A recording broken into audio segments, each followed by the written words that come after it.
তো বন্ধুরা দেখতে পাচ্ছ লাইন অ্যারিগুলো একটার সাথে আরেকটা জোড়া দেওয়া হচ্ছে লক দিয়ে। এখান থেকে আসলে আমাদের লকগুলো লাগানো হয়। তারপরে হচ্ছে উপরে বসে আছে আমাদের একজন, সে হচ্ছে লাইন এগুলো উপরের দিকে চেন কোপা দিয়ে উপরের দিকে উঠাচ্ছে। আমরা এখানে 6টা টপ ঝোলাবো। 6টা টপ এই একদম তোমরা দেখতে পাচ্ছ যে উপরে, সেটা হচ্ছে আমাদের 24 ফিট হাইট।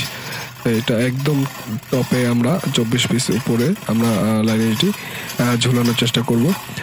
তাহলে কি হবে, লাইনের সাউন্ডটাও ভালো হবে। আমরা আমাদের ট্রাসের কাজও চলছে। ট্রাসটা আপাতত নিচে আছে কারণ লাইটগুলো এখনো লাগানো কমপ্লিট হয়নি। আমরা লাইনগুলো দিয়েছি লাইটের। আর ট্রাসটা দেখো বন্ধুরা, আমরা উঠাচ্ছি ট্রাসটা। মোটামুটি আমরা লাইটের সিগন্যালগুলো নেওয়া হয়ে গিয়েছে। খুব শীতের সকাল তো অলরেডি ভিজে একাকার। এইখানে আমরা আউটপুটে FOH কনসোলে M7CL ব্যবহার করেছি।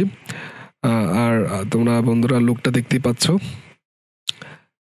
আমাদের 6টা 12টা করে 424 পিস টপ জুড়িয়েছি। স্টেজে আমরা রেখেছি এক পেয়ার সাইড ফিলের সাথে এক পেয়ার ফুল রেঞ্জ। তারপরে হচ্ছে আমরা সামনে মনিটরও রেখেছি। টোটাল 8টা মনিটর দিয়েছি। মনিটর লাগানোর কাজ চলছে, অলরেডি কেবলিং করছে ওরা, যেহেতু শীতের সকাল। আমাদের মনির আছে, আরব ভাই আছে, তারা আসলে যুক্তি করছে কে কোথায় কি করবে। আর আমরা অলরেডি ড্রামসের পাশে বন্ধুরা যেটা দিয়েছি, আমরা একটা সাব দিয়েছি, সাথে 2টা মনিটর দিয়েছি। কারণ কি, 2টা সাব না হলে লো ফ্রিকোয়েন্সিটা ভালো থাকে না। আমরা সেন্টারেও সাব দিয়েছি। আমাদের মনিটরগুলো প্লেসমেন্ট করা হয়ে গিয়েছে, আমাদের অডিও লিঙ্কের সাথে সবগুলো কানেকশন করা হয়েছে। বন্ধুরা এটা হচ্ছে আমাদের পাওয়ার সেকশন। এখান থেকে ডিস্ট্রিবিউশন হয়েছে। আমাদের লাইনের অ্যাম্প এর জন্য র্যাক আছে, অ্যাম্প আছে এখানে। এইখানে দুই সেট আপ, যেহেতু লাইনারে 2 সেট আপের জন্য 2 সেট আপই আলাদা করে 2টা ড্রাইভ র্যাক লাগানো আছে।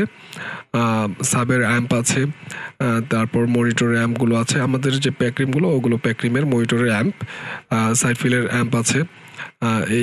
এখানে আমাদের ড্রাইভ র্যাক আছে, ইকুয়ালাইজার আছে, গ্রাফিক্স ইকুয়ালাইজার। এখান থেকে আমরা সবগুলো কন্ট্রোল হয়েছে।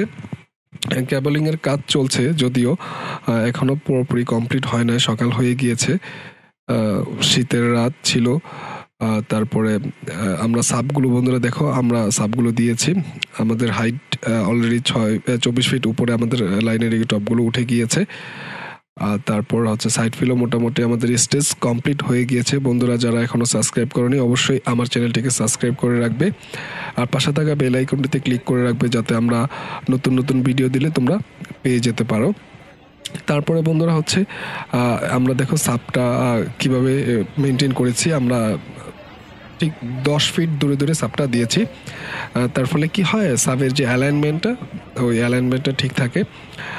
স্টেজেও লোটা থাকবে, প্লাস বাইরেও লোটা থাকবে। তারপর এই জন্য আমরা সাবটা ওইভাবে দিয়েছি। পাশে আরেকটা সেট আপ লাইনে এটা একটু অ্যাঙ্গেল করে দিয়েছি, যাতে সাইড থেকে যারা শুনবে তারা যাতে ক্লিয়ার শুনতে পারে। তো বন্ধুরা, এতক্ষণ সঙ্গে থাকার জন্য ধন্যবাদ তোমাদেরকে।